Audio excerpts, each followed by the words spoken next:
बिस्मिल्लाहिर्रहमानिर्रहीम। अस्सलामुअलैकुम। सिरात मुस्तकीम सऊदी न्यूज़ चैनल में आप सबको खुश आमदीद कहा जाता है।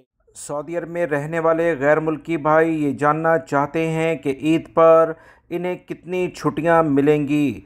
ईद उल ज़ुहा के लिहाज से प्राइवेट सेक्टर और गवर्नमेंट सेक्टर में कितनी छुट्टियां होंगी, इस बारे में कुछ ताज़ा तरीन अपडेट आई है जो इस वीडियो में आपसे शेयर की जा रही है। सऊदी अरब में प्राइवेट और गवर्नमेंट सेक्टर में अलग अलग डेट्स के लिहाज से छुट्टियां होती हैं। प्राइवेट सेक्टर्स में तो आप काम करते हैं, मगर गवर्नमेंट सेक्टर के साथ बहुत सारे मामला जैसे छुट्टी के मसले, अकामे की तजदीद के मसले या और बहुत सारे इश्यूज़ जो गवर्नमेंट ऑफिस के साथ गैर मुल्की अफराद, कफ़ीलों, कंपनियों के लिहाज से होते हैं।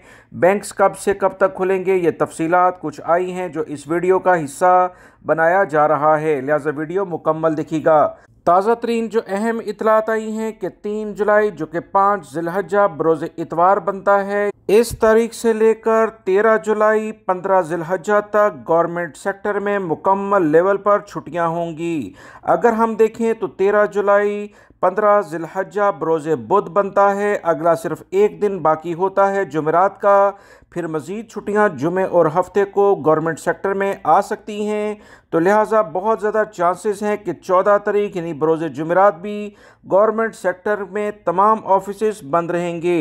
18 दिन की एक तवील छुट्टी के बाद सऊदी अरब में गवर्नमेंट सेक्टर खुल सकते हैं। वह तमाम गैर मुल्की भाई जिनके मसले मसाइल गवर्नमेंट सेक्टर के साथ इस वक्त चल रहे हैं, आप तमाम लोग कोशिश करें कि 3 जुलाई से पहले ये मसले हल हो जाएं, क्योंकि इसके बाद 18 दिन की छुट्टी गवर्नमेंट सेक्टर में शुरू हो जाएगी। प्राइवेट सेक्टर के लिहाज से अगर बात करें तो 8 जुलाई बरोज़ जुमा से लेकर 12 जुलाई बरोज़ मंगल तक 5 दिन की प्राइवेट सेक्टर्स में छुट्टी गैर मुल्की अफराद को दी जा सकती है। याद रखें, एक दिन आगे पीछे ज़रूर हो सकता है क्योंकि चांद अभी नज़र नहीं आया। सऊदी अरब में अगले चंद रोज़ में चांद देखने के लिहाज से बाकायदा इक़दामात किए जाएंगे। सऊदी अरब और दीगर खलीजी ममालिक से मुतल्लिका ताज़ा तरीन अपडेट जानने के लिए मेरे दोनों चैनल को देखते रहें। दूसरे चैनल का लिंक डिस्क्रिप्शन में मौजूद है। वीडियो लाइक करके शेयर भी कीजिएगा। अस्सलामु अलैकुम।